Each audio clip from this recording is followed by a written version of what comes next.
Namaste, welcome to the 143rd episode of Prabhu Se Khas Baat. I, Advocate Sangharsh Jadhav, but today as a host for the current topic and episode, welcome you all to the new episode of Prabhu Se Khas Baat. आज मैं आपका host हूँ संघर्ष जाधव, जो हमेशा आपके साथ expert views के लेके पैनल पे आते हैं, इलेक्शन के रिलेटेड, हाउसिंग सोसाइटीज़ के रिलेटेड और इसके अलावा कोऑपरेटिव हाउसिंग के मैटर्स जो हम डिस्कस करते हैं, यहाँ पे इश्यूज सॉल्व करते हैं और आपको जो हमारे प्रिय दर्शक हैं उनके क्वेश्चंस को सुलझाने की कोशिश करते हैं। आज का topic no confidence motion against officers of housing societies, यानी जो ऑफिस बेरर्स होते हैं उनके अगेंस्ट नो कॉन्फिडेंस मोशन जो लागू किया जाएगा या फिर उसका कैसा तौर तरीका होता है वो समझने के लिए हम आए हैं।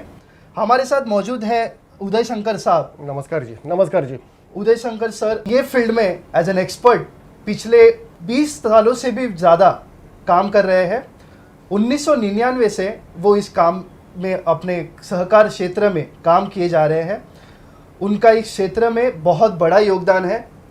उनको इस क्षेत्र में एज एन एक्सपर्ट हमेशा बड़े बड़े टॉपिक्स को लेकर उनको स्टेट गवर्नमेंट, हाउसिंग फेडरेशंस और मेन जो टॉपिक्स इन वाइटल महसूस किए जाते हैं उनके रिलेटेड जो नॉलेज है, इंफॉर्मेशन है, वो समझाने के लिए और देखने के लिए उनको बुलाया जाता है। I welcome you sir. Thank you जी। थैंक यू जी। आज का टॉपिक नो कॉन्फिडेंस मोशन हमने इसलिए लिया है क्योंकि हमारे पास बहुत सारे क्वेश्चंस आते रहते हैं। When we take the consultation के वक्त भी जब भी ऑफिस बेरर्स अपना काम तरीके से जो कंप्लाइंट होने चाहिए वो कंप्लाइंट नहीं होते और उस कारण उनको मिसकंडक्ट या फिर इनएक्शंस के तौर पे उनके अगेंस्ट दाखिल जो कंप्लेंट्स वगैरह दाखिल करते हैं तो उनको फेस किया जाता है। तो आज हम ये समझेंगे उदय शंकर सर की तरफ से कि उनके रिलेटेड क्या प्रोविजंस हैं हमारे महाराष्ट्र कोऑपरेटिव सोसाइटीज एक्ट में। उसके अलावा अगर हमने कंप्लेंट फाइल की तो वो नो कॉन्फिडेंस मोशन उन ऑफिसर्स के अगेंस्ट हम कैसे प्रोसीड कर सकते हैं और हम कैसे उनको उनके इनएक्शंस के लिए उनको लायबल ठहरा सकते हैं। आज वही कोशिश करेंगे। Over to you sir. PPT देख के मैं जरा बताना चाहता हूँ। देख लीजिए, every committee at its first meeting after this elections shall elect a chairman, secretary and treasurer from amongst the members of the committee। मतलब जो चुने हुए कमिटी है, जो कमिटी कॉन्स्टिट्यूट हो गया, उसमें से चेयरमैन, सेक्रेटरी और ट्रेजरर की चयन होने वाला है इन the presence of the returning officer. और चाहे स्टेट कोऑपरेटिव इलेक्शन अथॉरिटी के मार्फत अगर लिया होगा तो भी, या नहीं तो for E class societies also the chairman, secretary and treasurer will be elected in the presence of the returning officer only. और दूसरी बात, the officer of the society, उनका टेन्योर जो होगा 5 साल का होना चाहिए from the date on which he is elected to be chairman और एज अ केस में भी एज अ सेक्रेटरी और treasurer, not from the date of election. थोड़े समझ के लीजिए, क्योंकि इलेक्शंस होने के बाद में मिनिमम 7 डेज और मैक्सिमम 15 डेज के अंदर चेयरमैन, सेक्रेटरी और ट्रेजरर की नियुक्ति होना चाहिए, चयन होना चाहिए। तो उस तारीख से 5 सालों के बाद। ये मैंने क्यों डाला हूँ, डालने का वजह है क्योंकि मैं जब किसी सोसाइटी में जाता हूँ तो मुझे कहा गया है कि अब रोटेशनल बेसिस पे चेयरमैन, सेक्रेटरी और ट्रेजरर की चयन होना चाहिए and that is only for 1 year. General body इस सुप्रीम कमेटी भी डिसीजन ले सकती है, बट लेकिन वो कायदे के चौकट में है। No returning officer will ever elect a chairman और ए सेक्रेटरी और a treasurer for a period of 1 year.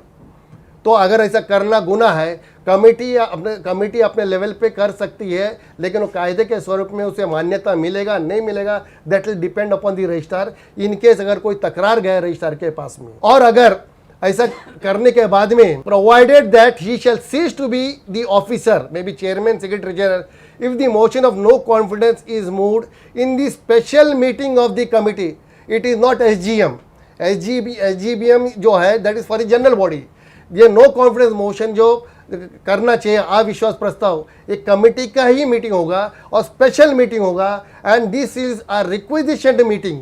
मतलब कुछ 1/3 लोगों ने कमेटी का, मान के चलो अभी आपका सोसाइटी में 11 लोग हैं और 11 लोग का 1/3 कितना होता है, 3 या 4 लोग होंगे। 3 या 4 लोग लिखित स्वरूप में अगर सेक्रेटरी को अगर देंगे या रजिस्ट्रार को देंगे, बाबा नो कॉन्फिडेंस मोशन अमुक अमुक ऑफिस बेरर के खिलाफ हमको करना है, सो उसे मान्यता मिलेगा। और मान्यता मिलने के बाद में वो मीटिंग होगा। उस मीटिंग में प्रस्ताव जो है खिलाफ, जो भी ऑफिसर है उसके खिलाफ 2/3 मेजोरिटी से पास होना चाहिए, whoever are present in the meeting, उसके आधार पर 2/3 के हिसाब से होगा. Further provided another motion of no confidence shall not be brought against the same person, may be chairman or secretary or treasurer, unless the period of 6 months have lapsed. Bylaw number 109 में दिया है no resolution can be cancelled till a period of 6 months has lapsed, और वो यहाँ पे included है. क्योंकि क्या होता है, घड़ी घड़ी आप बोलेंगे, आज बोलेगा चेयरमैन हमें पसंद नहीं, अविश्वास प्रस्ताव चेयरमैन को हटाओ, कल बोलेंगे सेक्रेटरी को हटाओ, परसों बोलेंगे भाई ट्रेजरर को हटाओ. ये नहीं बैठता. इस हालत में सोसाइटी का कामकाज सही ढंग से नहीं होना चाहिए. कमेटी को चुन के किसने दिया? कमेटी को चुन के जनरल बॉडी ने दिया. In the elections conducted by a returning officer, और रिटर्निंग ऑफिसर की चेन अगर ई क्लास की सोसाइटी है तो आप लोग रिटर्निंग ऑफिसर की चेन करते हो, या नहीं तो स्टेट कोऑपरेटिव इलेक्शन अथॉरिटी करते हो. तो इसलिए घड़ी घड़ी नो कॉन्फिडेंस मोशन नहीं होता है. अभी एमसीएस एक्ट में जो अमेंडमेंट आ गया है 9 मार्च 2019 में, उसमें सेक्शन 154 इंक्लूड किया गया है. और सेक्शन 154 B24 में क्या दिया है?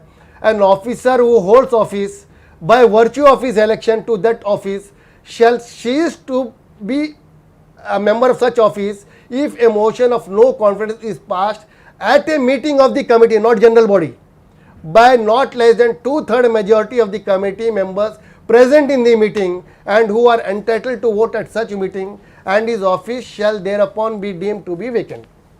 और second condition क्या है? The provisions of the subsection 2 to 7 of section 73 ID shall apply to such motion. अभी section 2 to 7 of subsection 2 to 7 of section 73 ID वो क्या है? वो नीचे दिया गया है, नीचे जरा दीजिएगा.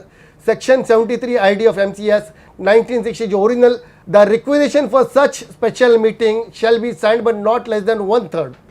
अगर 11 लोगों का सोसाइटी है, 11 लोगों का कमिटी है, तो उसमें 3 या 4 लोग that will constitute 1/3 of the total members of the committee, and they have to give in writing. It's a request, it's a requisition meeting.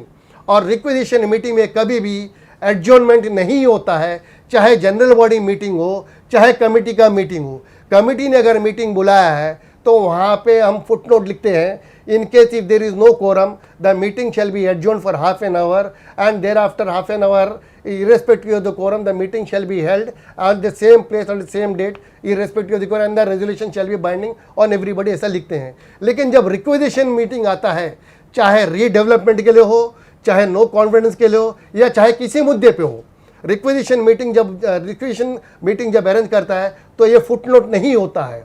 और जब फुटनोट नहीं होता है, it means adjournment is not possible. क्योंकि मैं खुद देता हूँ और मेरे साथ 3-4 लोग मिलके देते हैं सेक्रेटरी को, बाबा हमारे को इस अविश्वास प्रस्ताव पे या रीडेवलपमेंट में या किसी मुद्दे पे मीटिंग लो, और मैं खुद वहाँ पे हाजिर नहीं हूँ मीटिंग में, तो that means it can not be adjourned under any circumstances. So the requisition for such special meeting shall be signed by not less than 1/3 of the total number of members of the committee who are entitled to elect the officer of the committee, and shall be delivered to the registrar. Registrar को submit करना है. The requisition shall be made in such form and in such manner as may be prescribed. MCS rules में एक form दिया हुआ है. हमने तो M20 का फॉर्म सुना होगा. बहुत सारे कमिटी लोगों को क्या भाई परफॉर्मेंस करने के बोल के M20 की बॉन्ड देना जरूरी था, जिसके ऊपर काफ़ी कंट्रोवर्सीज हो गया, ऑब्जेक्शन आ गया, वो डिलीट हो गया. लेकिन उसी तरह से अभी M18 फॉर्म है जहाँ पे क्या बोलते हैं नो कॉन्फिडेंस मोशन जो रेज करना है वो उस फॉर्म में देना चाहिए. That is a prescribed format, जिसमें मराठी में हम कहते हैं विहित नमुन्यात. तर विहित नमुन्यात ते सादर करावा लागतो निबंधक कार्यालयामध्ये, अन्यथा त्याला मान्यता मिळणार नाही. Provided that no such requisition for a special meeting shall be made within a period of 6 months from the date on which any of the officer referred in subsection has entered upon his office. इसका मतलब क्या है? इसका मतलब आज तुमने committee को चयन कर दिया, कमिटी को चयन करके कल को बोलेगा भाई तुम उसके ऊपर अविश्वास प्रस्ताव करो. क्योंकि बहुत सारी सोसाइटी में क्या होता है, इनका एक धारणा है कि मेजॉरिटी वोट जिसको मिला है तो उसी को चेयरमैन बनाओ. मैं एक सोसाइटी में गया था, मैं इलेक्शन लिया था मैंने, तकरीबन 1-1.5 साल पहले की बात है. और वहाँ पे जिस बंदे को सबसे ज़्यादा वोट्स मिला था, लोगों का कहना है कि भाई उसी को चेयरमैन बनाओ बोले थे. और लेटर मुझे लिखा था टू द सेक्रेटरी लिखा था, जबकि सेक्रेटरी ने the letter should have been address to the returning officer and I was the returning officer. वो लेटर मुझे ना देते हुए सेक्रेटरी को दिया गया and added to that particular gentleman जिसको चेयरमैन बना था, he was not present in the meeting. और जिसने लेटर लिखा वो लेडी भी उस मीटिंग में was not present in the meeting. तो ऐसे सूरत में मैंने कहा भाई इस पर मैं एक्शन ले नहीं सकता हूँ, क्योंकि जिसको प्रपोजर जो था वो एब्सेंट है, इन द मीटिंग नहीं था। In spite of the due notice is given to all the members, it was serve to all the members कि भाई कमिटी का मीटिंग होगा to elect the office bearers. तो जिसको मैक्सिमम वोट्स मिला वो भी नहीं तो प्रेजेंट था इन दी मीटिंग, और जो प्रोपोजर था वो भी नहीं था। ऐसे सूरत में मैंने मना कर दिया। तो जो उसको भी अगर मीटिंग में चेयरमैन बनना है, सेक्रेटरी बनना है, वो मीटिंग में गैर और हाज़िर होना जरूरी है। क्योंकि कल को अगर उन्होंने ऑब्जेक्शन ले लिया, किसको पूछ के मुझे चेयरमैन बना, मुझे सेक्रेटरी बना, तो रिटर्निंग ऑफिसर की तो बोलती बंद हो जाती है। तो इसीलिए अगर तुम्हारे को जिसको भी जास्ती वोट मिला आप कर सकते हो उसको, लेकिन शर्त है कि वो बंदा मीटिंग में प्रेजेंट होना चाहिए और प्रपोजर भी प्रेजेंट होना चाहिए। उनके एब्सेंस में, उनके गैर हाजिरी में you cannot elect a person who is absent in the meeting as a chairman.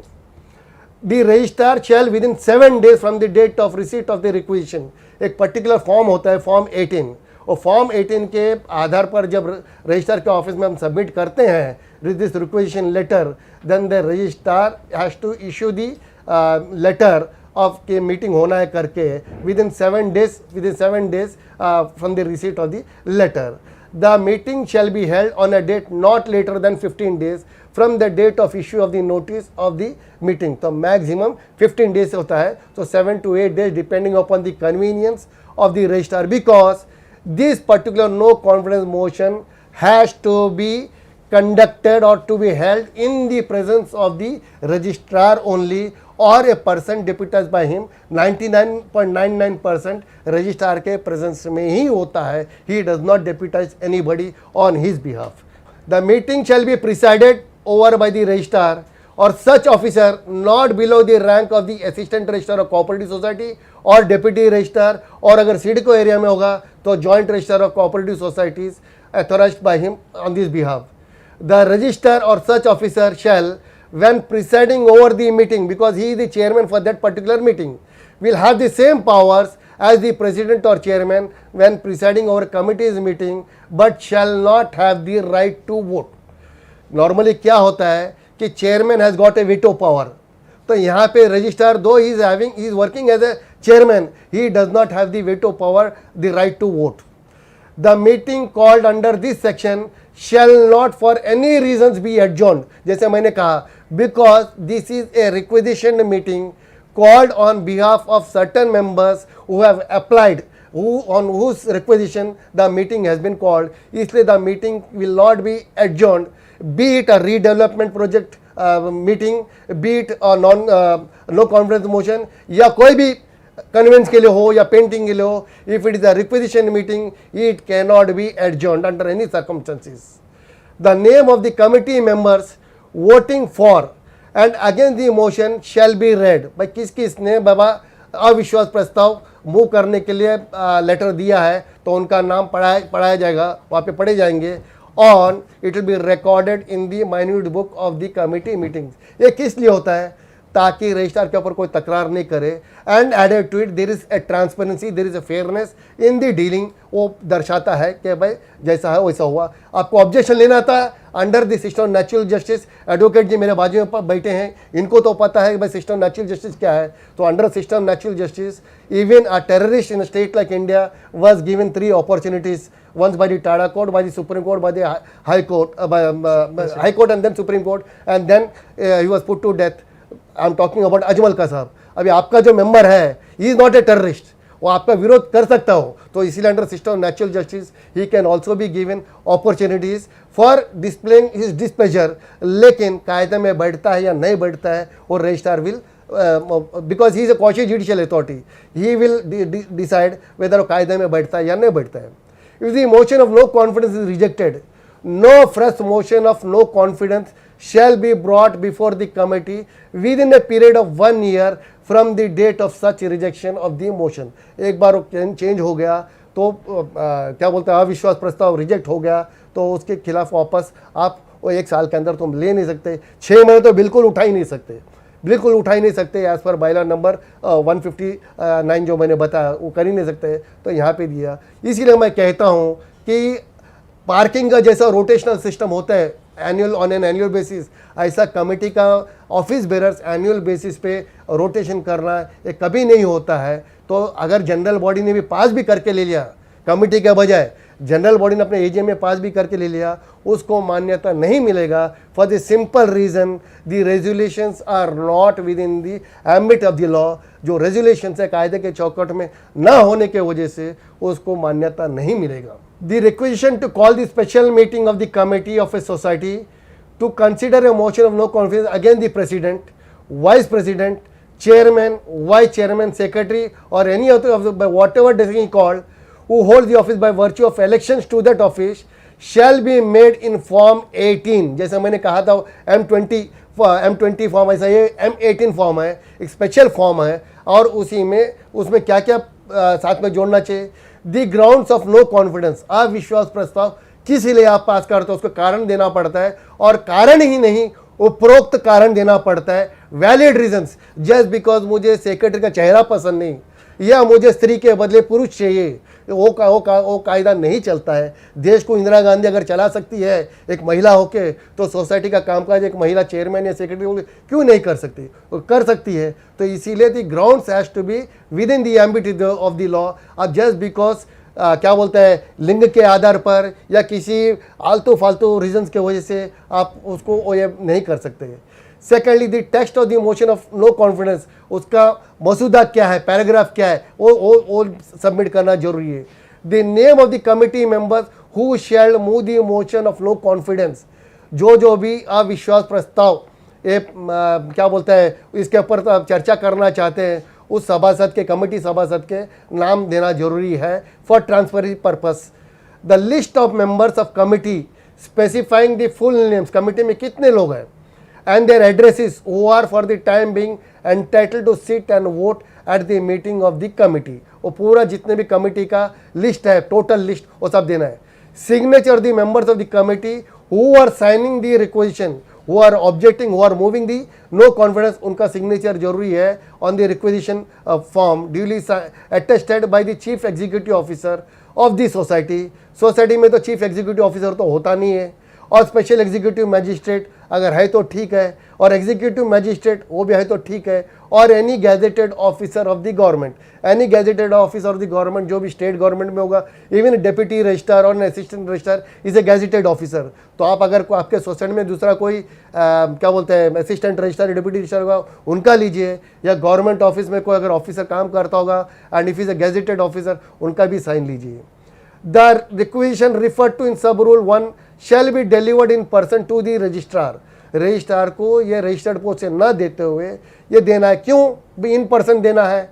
क्योंकि यहाँ पे आप खुद कोरियर बन के जाओगे तो काम जल्दी हो सकता है, रजिस्टर्ड पोस्ट से शायद समय लग सकता है। तो इसीलिए थोड़ा सा बम्बई जैसे शहरों में क्या होता है कि रजिस्ट्रार के ऑफिस से जाने को यहाँ पे सुविधा है, आपको यातायात ट्रेन सर्विसेज से, लेकिन आप खेड़े गाँव में जाओगे, उदाहरण मैं आपको और ही देता हूँ, मैं उदाहरण पवई वगैरह का जो क्या बोलते हैं रजिस्ट्रार है, ही सिट्स एट कोकन भवन एंड डिस्टेंस काफ़ी लंबा है, हो सकता है कमेटी वाले को जाने को नहीं मिलता है, या और कोई जगह पे खेड़े गांव में जाओगे तो रजिस्ट्रार ऑफिस बहुत लंबा है, तो रजिस्ट्रार पोस्ट से भेजने के लिए भी काफ़ी समय लग जाता है। और उसमें सिंस ये 15 दिनों के अंदर होना है, रजिस्टर लेटर अगर 15 दिन के बाद में रजिस्टर को मिलेगा तो कहाँ से लेंगे? तो इसीलिए इन पर्सन जाके दे दोगे, एज ए कोरियर बोल के आप काम करोगे तो आपका हित में काम का जरा जल्दी होगा।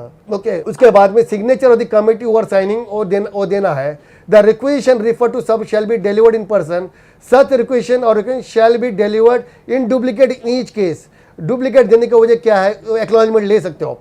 The registrar on ascertaining that the requisition as the case may be have been signed by not less than 1/3 से ज़्यादा हो सकता है। 11 लोगों के कमिटी में मेंबर्स है तो कम से कम 4 लोग तो होना है, 4 से ज़्यादा भी होगा तो भी चलेगा, लेकिन उससे 3 या 2 होगा तो नहीं, that is not valid. Who for the time being are entitled to sit and vote in any meeting of the committee of the society. इसका मतलब क्या है? इसका मतलब अगर मुझे अकेला अगर विरोध करना है तो मैं अकेला नहीं कर सकता हूँ, मेरे साथ में 3-4 लोग होना जरूरी है। एक बंदा ही cannot take the society to ransom, may be on any issue, may be redevelopment, may be no confidence motion या किसी भी, because resolutions are passed by majority. This is the form 18 which is issued under Rule 57A, form of requisition to call special meeting of the committee, not of the general body, to consider motion of no confidence, a place, a date to the assistant registrar या deputy registrar of cooperative societies या joint registrar जो भी होगा, we the undersigned members of the managing committee of dash cooperative housing society limited request you under section, वो पूरा detail देना है। a copy of the motion proposed to be moved is enclosed, वो देना है। the motion will be moved by Shri Shrimati जो भी है उनका नाम देना है। So this is the format. आप प्लेन पेपर पे दोगे तो नहीं चलेगा, it has to be given under this form only with this things, इतने जो मैटर लिख के देना है, because this is given in the MCS rules of 1961 and further if required rule number bylaw number 125, मैंने वो तो आपको शुरुआत में ही बता दिया कि भाई एनी कमिटी मेंबर को अगर चयन करना है और इलेक्टेड रिप्रेजेंटेटिव ही करते हैं इन the presence of the returning officer. तो अगर अभी आप क्या बोलते हैं एग्जीक्यूटिव कमेटी को अगर निकाल के ऑन ए रोटेशनल बेसिस अगर नया कमेटी को ऑफिस बेरे को चेंज करने जाओगे तो वहाँ पे रिटर्निंग ऑफिसर तो होगा नहीं है। सो इसीलिए आपका resolutions to elect the office bearers on a rotational basis, मतलब 5 सालों में 5 अलग सेक्रेटरी, 5 सालों में 5 अलग चेयरमैन, 5 सालों में 5 अलग ट्रेजरर, ये कायदे में नहीं बैठता है ये, because it leads to lot of problems in the future. तो ये नहीं हो सकता है। थैंक यू दोस्तों। किसी भी सोसाइटी जब इलेक्शंस होता है तो इलेक्शंस कैसा होना चाहिए? It is definitely we are living in a state called India, और यहाँ पे डेमोक्रेटिक प्रोसेस है, और डेमोक्रेटिक प्रोसेस जो है right from grass root level पे होना चाहिए।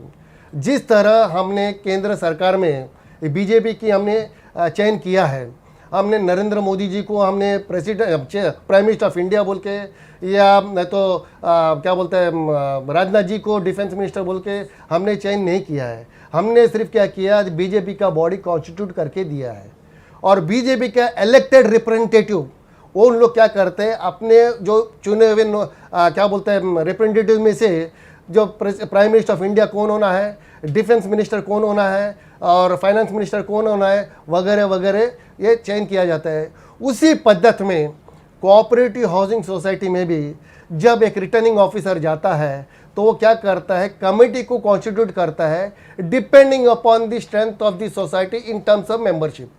अगर 100 तक है तो 11 लोग का चयन होना चाहिए मैक्सिमम, कम से कम 6 लोग का, और 11 से ज़्यादा है अप टू 200, 100 से ज़्यादा है 200 तक होगा तो 13 लोग होना चाहिए, तो मिनिमम 8 वगैरह वगैरह ऐसा होता है। उसी तरह से जब अपना कमिटी कॉन्स्टिट्यूट होता है तो कमिटी का मैनेजिंग मीटिंग जब रिटर्निंग ऑफिसर बुलाता है एज पर बायलॉ नंबर 125, और उसमें वहाँ पे चेयरमैन, सेक्रेटरी और खजीनदार का वो अपने चयन करते हैं